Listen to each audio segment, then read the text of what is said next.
नमस्कार मंडळी, तुमचं सर्वांचं सोनाली किचनमध्ये स्वागत आहे। आजची जी रेसिपी आहे ना, तुम्हाला सांगते प्रामाणिकपणे की नॉनव्हेज खायची ना 2 ते 3 दिवस झालं ना खूपच तलप येत आहे। जसं श्रावण संपल ना तसं नॉनव्हेजची भरपूर अशी आठवण येत होती।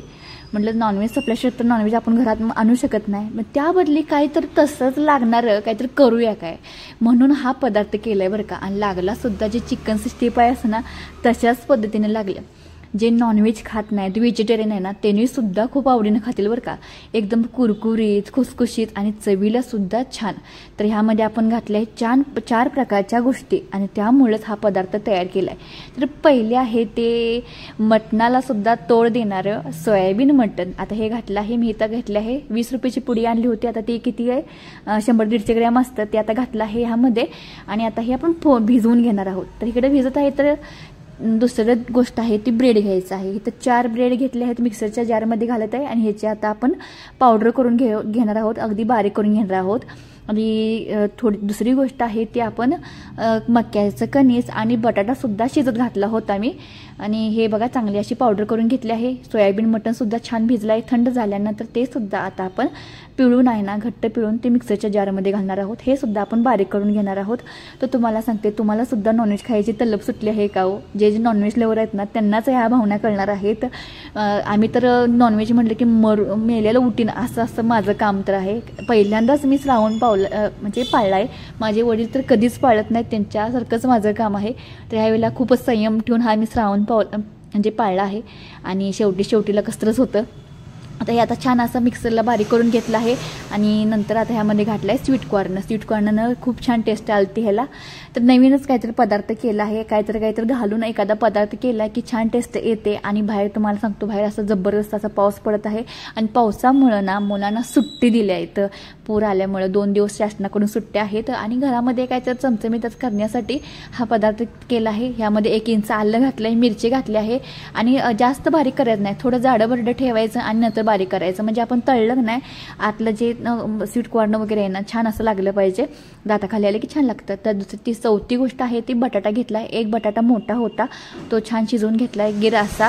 आणि ह्याच्यामुळं कुरकुरीत असा त्याला हे येतो, म्हणजे चव येते, कुरकुरीतपणा येतो आणि टेस्टला छान लागते। आपण घातलंय ह्यामध्ये स्वीट कॉर्न, आल्याचा 1 तुकडा, मिरच्या घातल्यात आपल्या आवडीनुसार घालायची मिरची, सोयाबीन मटण आहे ना ते घालायचं, भिजवून मिक्सरला बारीक करून घातलं आहे। आणि पाणी ऑब्झर्व करून घेण्यासाठी ब्रेड घातला आहे बारीक करून, चिली फ्लेक्स घातला आहे आपण, आता बटाटा आहे तो किसून घेतला होता, ऑर्गॅन घातला आहे आणि 2 चमचे बेसन पीठ घेतलं आहे। किंवा आपण सगळं साहित्य केलं नाही ते तेलामध्ये सुटता कामा नये, म्हणजे कसं होतं हे नुसताच तळलं की तेलामध्ये सुटण्याची जास्त शक्यता असते। त्यामुळे बेसन पीठ घातलं आहे, कसुरी मेथी घालायची, मीठ घालायचं आणि हिरवीगार कोथिंबीर बारीक कट करून घालायची। आणि झालं एवढंच साहित्यामध्ये हा पदार्थ छान एकदम कुरकुरीत तयार झालता बरं का। तर कांदा घालायला अजिबात विसरायचं नाही, कांद्यानं सुद्धा छान चव येते। तर तुमच्याकडे कोणत्या आणि भाज्या असतील तर त्या ॲड केल्या तरी सुद्धा चालतात। तर एवढंच साहित्यामध्ये हा पदार्थ छान होतो बरं का। तर नॉनव्हेज सारखाच लागणारा हा पदार्थ केलाय, म्हणून सुद्धा ह्याला नाव दिलं आहे, नॉनव्हेजला सुद्धा पाठीमागे टाकेल हा। इतकं छान हे झालं आहे। तर ही सर्व साहित्य याने छान असं मिक्स करून घ्यायचं आणि ह्याचे बॉल तयार करून घ्यायचे छोटे छोटे। तर तुम्ही कोणताही आकार दिला तरी चालतो, बदाम, तडकीकोनं, चौकणी, तुमच्या घरामध्ये जे असतील त्या पद्धतीनं। तरी आपलं मी छोटे बॉल केलेत। आणि काय करायचं, मीडियम फ्लेमवर आतून भाजण्यासाठी मीडियम फ्लेम करायची आणि तळून घ्यायचं। लो फ्लेम किंवा हाय फ्लेम करायची नाही, मीडियम फ्लेमवर छान असं 5 ते 7 मिनटं हे तळण्यासाठी लागतं। तळताना मात्र अलटीपलटी करायचं, हे आता फुटायची शक्यता नाही किंवा तेलामध्ये पसरायची नाही, आतमध्ये छान असं तळलं जातं। कारण ह्यामध्ये आपण बटाटा घातला आहे, ब्रेडचं हे चुरा घातला आहे, थोडेसे 2 चमचे बेसन, ह्यामुळं चांगलं असं तळलं जातं आणि टेस्टला सुद्धा छान लागतं। जेव्हा आपण मसाले घातले आहेत ते तुम्हाला माहीतच आहे, मसाल्याने सुद्धा छान लागतं।